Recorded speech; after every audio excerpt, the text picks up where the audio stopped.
Travel कर रहा हूँ, अकेले ही भारत की यात्रा कर रहा हूँ। मैंने 18 स्टेट घूम लिया है, 12 ज्योतिर्लिंग में से 8 ज्योतिर्लिंग कंप्लीट कर लिया है, 2 धाम कंप्लीट कर लिया है। स्टूडेंट होने के नाते मैंने सोचा कि लाइक दिल्ली में तो गया नहीं था मैं, सो इस वजह से मैंने सोचा कि झारखंड को एक्सप्लोर कर रहे हैं तो यहाँ ज़रूर पहुँचे। और मैं सभी लोगों से भी अनुरोध करना चाहता हूँ कि ज़्यादा से ज़्यादा लोग आके इस प्रोटेस्ट को सफल बना। आप रात यही काट रहे हैं?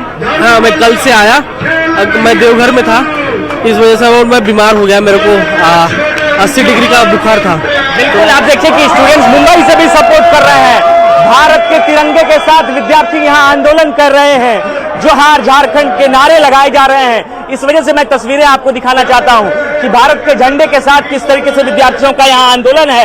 भारत माता की जय के जयकारे लगाए जा रहे हैं और विद्यार्थियों का कहना है कि ये तब तक चलता रहेगा जब तक हमारी मांगे पूरी नहीं हो जाएगी। इस आंदोलन में अब सिर्फ झारखंड ही नहीं बल्कि बिहार और उसके साथ साथ आपने भी सुना कि मुंबई से भी लोगों को पहुंचने का सिलसिला जारी है। उनका कहना है कि हम लोग इस आंदोलन में इस वजह से सपोर्ट करने के लिए पहुंचे हैं क्योंकि विद्यार्थियों की मांगे जायज है और इन मांगों को लेकर ही हम पहुंचे हैं। और 2 दौर की बातचीत हुई है, उसमें आखिर क्या कसर रह गई? क्यों बातचीत पे सहमति नहीं बन पा रही है? क्या इसको लेकर के कोई जानकारी है? बिल्कुल, हम आपको बता दें कि जो 2 दौर की बातचीत हुई है वो अलग अलग 2 गुट के विद्यार्थियों के साथ हुई है। पहले गुट के विद्यार्थियों के साथ कल शाम सरकार ने बातचीत की, उस दौरान भी मसला साफ नहीं हो पाया। उनसे कहा गया कि आपको जो भी त्रुटियां परीक्षाओं में दिखती है उसका आप लोग डॉक्यूमेंटेशन फॉर्म में हमें दे दें। दूसरे गुट की बातचीत आज सुबह हुई, विद्यार्थी बातचीत करने के लिए पहुंचे तो सरकार ने एक ईमेल एड्रेस जारी किया कि आप लोगों को जो भी त्रुटियां दिखती हैं आप इस ईमेल के माध्यम से सरकार तक पहुंचा सकते हैं। यानी सरकार तमाम दस्तावेज अभी कलेक्ट करना चाहती है कि कहां कहां त्रुटियां हुई है और कहां कहां दिक्कतें हुई हैं। इस वजह से विद्यार्थियों का आप देखिए कि पोस्टर जो है उसके माध्यम से भी लोग अपने अपने संदेश देने का प्रयास कर रहे हैं। दोनों गुट से बातचीत में मसला जो है वो हल नहीं हो पाया। इस वजह से विद्यार्थियों ने कहा कि हम लोग अपने 10 तारीख के विधानसभा मार्च को भी जारी रखेंगे क्योंकि बातचीत नहीं हो पाई। गौरव, तो आप ये खबर पे नजर बना के रखिए और हमारे संवाददाता ओम प्रकाश भी लगातार रांची में इस खबर पे नजर बनाए हुए हैं। ओम प्रकाश, एबीवीपी के छात्रों का प्रदर्शन देखने को मिला, इस वक्त क्या तस्वीर है वहां पे? जी, बता दें कि जो छात्र हैं एबीवीपी से जुड़े हुए जो भी छात्र संगठन के लोग हैं उनका प्रदर्शन अभी भी जारी है। देख सकते हैं कुछ लोगों को भले डिटेन किया गया हो लेकिन जो तमाम छात्र हैं वो यहाँ पर बैठकर प्रदर्शन कर रहे हैं, सरकार के खिलाफ अपनी आवाज को बुलंद कर रहे हैं। छात्रों का कहना है कि जिस तरह से सरकार ने अड़ियल रुख अपनाया हुआ उससे कहीं भी छात्रों की समस्या हल होते हुए नजर नहीं आ रही है और यही वजह है कि अब जो छात्र हैं वो चरणबद्ध आंदोलन कर रहे हैं और यहाँ पर अपनी मांगों को लेकर वो बैठे हुए हैं और प्रदर्शन कर रहे हैं। इस तरह से इस आंदोलन को देखते हैं आप लोग, सरकार से जो वार्ता हो रही है किसी छात्र संगठन है, आप लोग वार्ता करने का भी प्रयास कर रहे हैं, सरकार की तरफ से प्रयास किया जा रहा है वार्ता का, किस तरह से देखते हैं? बंद कमरों के अंदर में क्या वार्ता किया जाता है? लाखों यहाँ पर हजारों और लाखों छात्र का जो बात है तो 5 लोगों के बीच में क्यों बात किया जा रहा है? क्या सरकार नपुंसक हो गई है? क्या हमारे हेमंत सोरेन जो राज्य के मुख्यमंत्री वो आके छात्रों से बात नहीं कर सकते हैं जो अपने डेलीगेशन को भेज रहे हैं? कुछ ना कुछ इसका मतलब है कि गड़बड़ी है, तभी हमारे जो राज्य के मुख्यमंत्री हैं बात करना नहीं चाह रहे हैं। और जब आज हम लोग यहाँ आंदोलन करने के लिए आए तो हमारे कार्यकर्ताओं को, हमारे प्रदेश मंत्री को डिटेन करके पुलिस थाने में ले गई है। तो क्या हम पूछना चाहेंगे कि क्या झारखंड का छात्र, झारखंड का युवा आतंकवादी है, चोर है जो आप लोग हमको अरेस्ट करने का काम कर रहे हैं? पूरी तरह से जो छात्रों का कहना है जो यहाँ पर डिटेन किया गया, किस तरह से देखते हैं? क्या ये जो ठगबंधन की सरकार है ना सर, छात्रों के आंदोलन को पुलिस आगे करके दबाना चाहती है।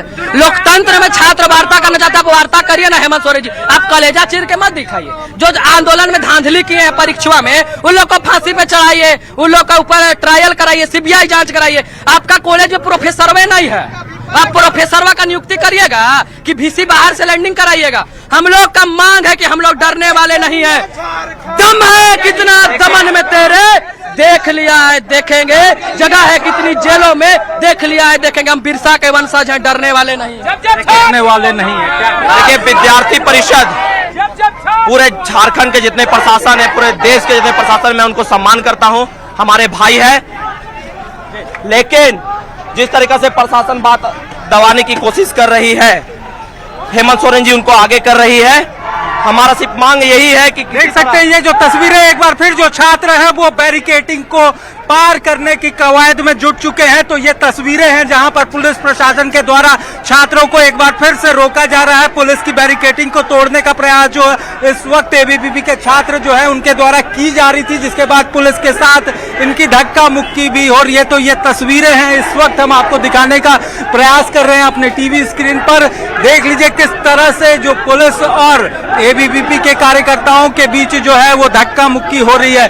एक तरफ सरकार से अगर बात की जाए तो सरकार ने वार्ता को लेकर अपने द्वार खोले हैं, लेकिन जहां एक तरफ छात्रों के कई गुट वार्ता के लिए आ रहे हैं, वहीं दूसरी तरफ अगर बात की जाए तो अभी भी सहमति जो है वार्ता में नहीं बन पाई है। और दूसरी तरफ ये तस्वीरें बताती है कि छात्रों में कितना आक्रोश है और किस तरह से जो छात्र हैं अपनी मांगों को लेकर अड़े हुए हैं। और कहीं ना कहीं ये छात्रों के आक्रोश और उबाल की तस्वीर इस वक्त हमें देखने को मिल रही है।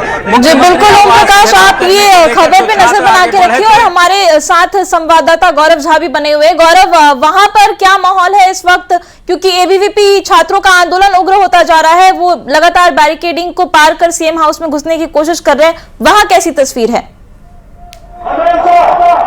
बिल्कुल, आप देखिए कि सरकार से जिन विद्यार्थियों की बातचीत हुई, उन विद्यार्थियों की बैठक भी अब चलने लग गई है कि आगे आने वाले समय में किस तरीके से इस आंदोलन को और आगे बढ़ाना है। विद्यार्थी इस निर्णय को, अंतिम निर्णय को पहुंचेंगे कि चूंकि अब तक बातचीत नहीं बन पाई है तो आगे किस तरीके से विद्यार्थी आंदोलन को बढ़ाएंगे। 10 तारीख को विधानसभा मार्च का अभी इनका आह्वान जो है वो जारी है। इनका कहना है कि चूंकि अब तक बातचीत नहीं हो पाई है तो हम लोग 10 तारीख को विधानसभा मार्च के लिए निश्चित ही जाएंगे। और इसी वजह से विद्यार्थी लगातार जो है वो आपस में भी विचार विमर्श कर रहे हैं कि हम लोगों ने जो बातचीत की, अपनी जो मांगे रखी, विद्यार्थियों ने कहा कि हम लोगों ने 2 तरह की मांगे रखी। एक ऐसी मांग जिसे इंस्टेंट पूरा की जाए और एक ऐसी मांग जिसे आने वाले 3 महीने में पूर्ण कर दिया जाए। उन मांगों को भी उन्होंने बताते हुए कहा कि टीडीपीएल एजेंसी को कैसे जल्द से जल्द रद्द किया जाए, उन्हें खत्म किया जाए। जेपीएससी की जो पीटी हुई है, 14वीं जेपीएससी की पीटी, उसे रद्द किया जाए और इसके साथ साथ जो रिफॉर्म है उसे किया जाए जेपीएससी में, ताकि जेपीएससी में जो परीक्षाएं हो वो एक अलग तरीके से हो। जो एजेंसियां बिल्कुल गौरव, तो छात्रों का आंदोलन लगातार जारी है और इस बीच बातचीत भी सरकार की तरफ से की जा रही है। आप नजर बना के रखिए इस खबर पे और ओम प्रकाश आप भी तस्वीरें दिखाते रहिए। और इस खबर पे लगातार न्यूज़ 18 कवर कर रहा है, हम दिखा रहे हैं कि आंदोलन क्या क्या मोड़ ले रहा है। तथात्मक तरीके से साक्ष्य के साथ जिम्मेदार तरीके से मैंने रखा। उन्होंने बहुत सारे ज्ञान देखे, हर चीज़ों को मैंने ब्रीफिंग भी किया, साथ में उसके साथ साक्ष्य भी सौंपे। और माननीय मंत्री ने संज्ञान लेते हुए बोले, सकारात्मक पहल दिखाते हुए बोले कि मैं बहुत जल्द माननीय मंत्री जी के विज्ञापन सौंपूंगा। जो भी स्पष्ट चीज़ें होगा मैं आपके पास दिखाऊंगा। और माननीय मुख्यमंत्री जी के जो है सारा नोट डाउन किया और उन्होंने आश्वासन दिया, इन सब में हम लोग चर्चा करेंगे और इन सबको माननीय मुख्यमंत्री के संज्ञान में डालेंगे और ये जल्द से जल्द इसका निष्पादन करेंगे। अभी प्रोटेस्ट जारी रहेगा। प्रोटेस्ट पर आप वहाँ पे आइए। आश्वासन दिया कि मैं बहुत जल्द इस पर निर्णय लूंगा। माननीय मुख्यमंत्री जी से मैं बात करके आपकी बातों को पहुंचाऊंगा और बहुत जल्द निर्णय होंगे। तो यहाँ विद्यार्थी भूख हड़ताल पर बैठे हुए हैं, तारीख पर तारीख दी जा रही है। आप लोगों ने कहा नहीं कि जल्दी सरकार सुन क्यों नहीं रही? हम ये चाहते हैं कि हमारे जो साथी हैं 7वां दिन उनका जो है भूख हड़ताल है, उनके जान का खतरा है। बाकी हमारे 3 साथी और भूख हड़ताल में, उनका 5वां दिन है, लेकिन सरकार अभी तक सुन नहीं रही है। सरकार को हम लोग हर चीज बोलता आप उनका अनशन तोड़ाइए, उनका जान बचा, जो चीज होना रहेगा वो करेगा, मतलब आप पॉजिटिव नहीं बोल रहे हैं। और दूसरा बात है, कभी पार्टी का कोई लगा रहा है, अभी सुनने में आया कि हम लोग को बोल दिया है कि हम लोग जेल कैंप के है, वो बोल देता है बीजेपी का है। भाई हम किसी पार्टी का नहीं है, अगर कोई बोलता है हमको पार्टी का तो साक्ष्य दिखा। तो देखिए जेपीएससी आंदोलन की खबरें लगातार दिखा रहे हैं, लेकिन फिलहाल वक्त है एक छोटे से ब्रेक का।